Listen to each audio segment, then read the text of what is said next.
మీద ప్రమాణం చేసి ఒట్లు పెట్టుకొని బాండ్ పేపర్ల మీద రాసిచ్చిన హామీలు నిజమే అయితే రాజీనామా చేయడానికి ఎందుకు వెనకడుగు వేస్తున్నారు?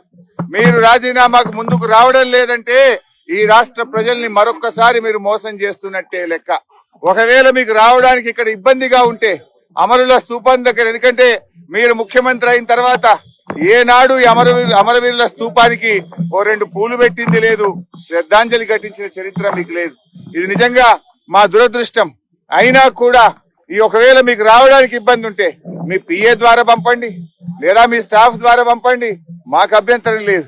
కానీ మా ఆశల్లా, మా ప్రయత్నం వల్ల ఈ రాష్ట్రంలో ప్రధాన ప్రతిపక్షంగా ప్రజలకు ఇచ్చిన హామీలు అమలు చేయించడమే మా కర్తవ్యం.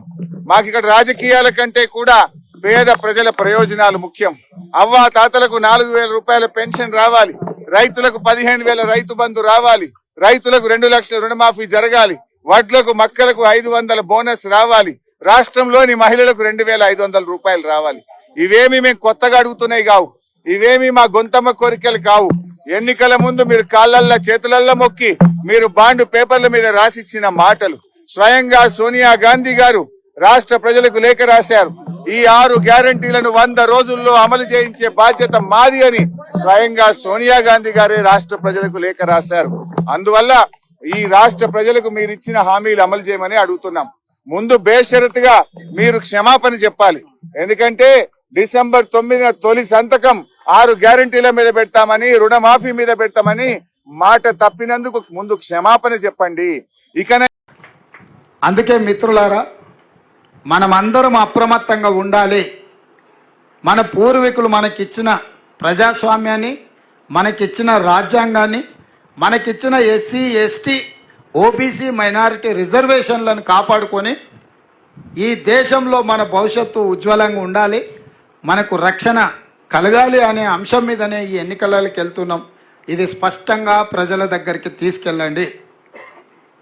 చెప్పండి స్పష్టంగా ప్రజలకు. దేవుడు గుడిలో ఉండాలి, భక్తి గుండెల్లో ఉండాలి తప్ప పోలింగ్ బూత్లో రాజకీయ వ్యవహారాలకు దేవుడిని వినియోగించకూడదు అన్న సంగతిని స్పష్టంగా మన మీడియా, సోషల్ మీడియా ద్వారా ప్రజలకు వివరించి 10 సంవత్సరాలు కేసీఆర్, 10 సంవత్సరాలు నరేంద్ర మోడీ, ఒక ఆయన ముఖ్యమంత్రి, ఇంకొక ఆయన ప్రధానమంత్రికి కొనసాగినారు. వాళ్ళు 3వసారి పదవులలో కూర్చుంటారంట. కానీ 100 రోజుల్లో 6 గ్యారెంటీలలో 5 గ్యారెంటీలు అమలు చేసినా మనం దిగిపోవాలంట. 100 రోజుల్లో పనిచేసిన ప్రభుత్వమే పడిపోవాలంట. 10 ఏళ్ళు పనులికి ఇచ్చిన వీళ్ళేమో 3వసారి మళ్ళీ కుర్చీలో కూర్చోవాలంట. చెప్పండి, ఈ 10 ఏళ్ళలో మీరు చేసింది ఏంది?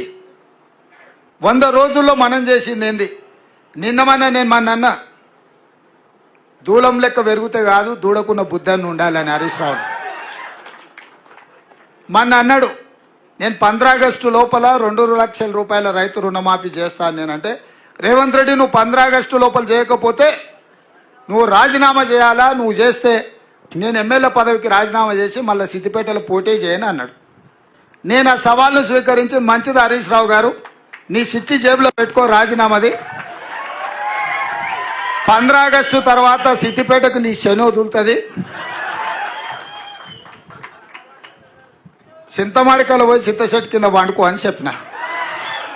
ఇవాళేమంటుండే అమరవీరుల స్తూపం దగ్గరకు పోయి, దాన్ని కూడా ఆయనకి ఎప్పుడు మోసం చేయాలనిపిస్తే ఆ మోసానికి ముసుగు అమరవీరుల స్తూపం, దాన్ని వెనకాల దాచుకొని అబద్ధాలు చెప్తాడు. ఇన్ని రోజులు ఎప్పుడైనా అమరవీరుల స్తూపం కాడిపోయిందా? ఇవాళ పోయి చెప్తున్నాడు